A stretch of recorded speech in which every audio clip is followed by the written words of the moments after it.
abavuzi gakondo bakoresha imiti iva muri East African Community igisubizo ku ndwara zananiranye. Burana n'abaganga b'imiti kabaruwe ikomeye kandi bakaba ari n'abahanga mu kuvurisha iyo miti.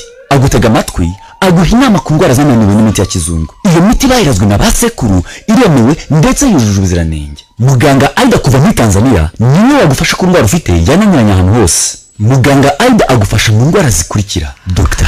Aida barakuroze ufite ibibyimba mu nda, barakwibye, ucuruza homa, urwaye asma, mufitanye amakimbirane mu muryango, ntubyara, ushaka kongera ubugabo, nta bushake ugira mu gihe cyo gutera akabariro, n'izindi ndwara nk'umutima, umutwe udakira, kuva cyane ntukame ku bagore, gute, sinezite, igicuri, imitsi, imitezi, urushwima, kutajya mu mihango kw'abakobwa, n'izindi nyinshi tutavuze hejuru. Yaje ahangaha ameze ati yenze nk'umuganga ahangaha agira icyo avuga kugira ngo mu rukiko bizifashishwe nk'ubuhamya bw'umuganga wamwakiriye umunsi bamuvana habereye icyaha. Yezo polisi Nick Knowles 사건이고요. 피해자는 양동석이랍니다. zasanga amakuru ko habereye ubwicanyi umugabo bamusanze bitangwe kuri Myungin building. 예, 여기 건물주입니다. umugabo yitwa Yanga niyo mazina yiwe. 일단 이쪽으로 합류해. 피해자는 양동 inzu basanzeho uyu mugabo 예, 여기 건물주입니다.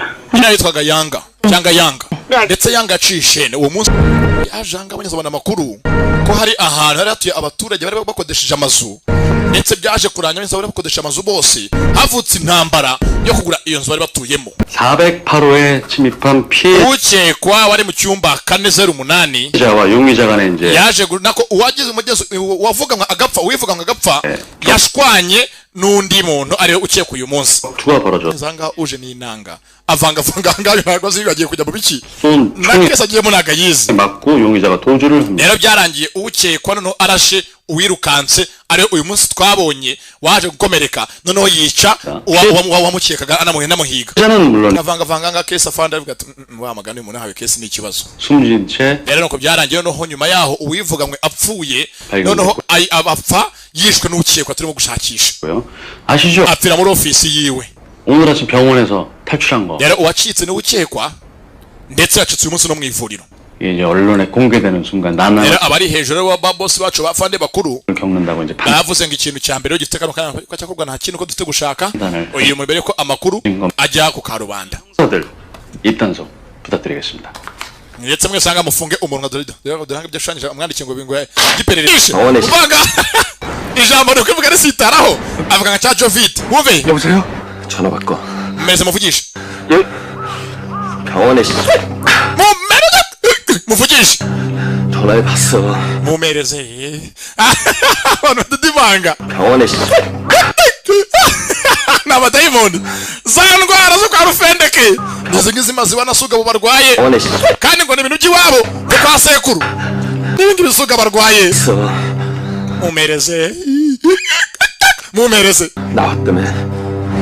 mumereze aradidimanga biranga nyamuneka nimukajye mu bagora bavunika baravunika bari badidimanga biva kure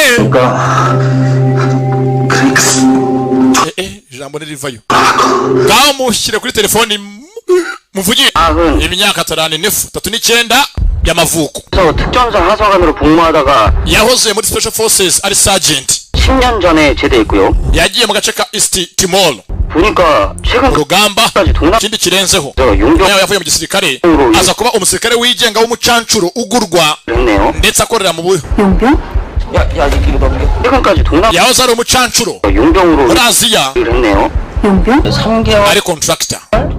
mezi atatashize nibwo yajanga muri Korea amakuru yose anga aratangwa yabyeke 배경 신상 ayo makuru niyatange muri polisi y'akarere mu yagumane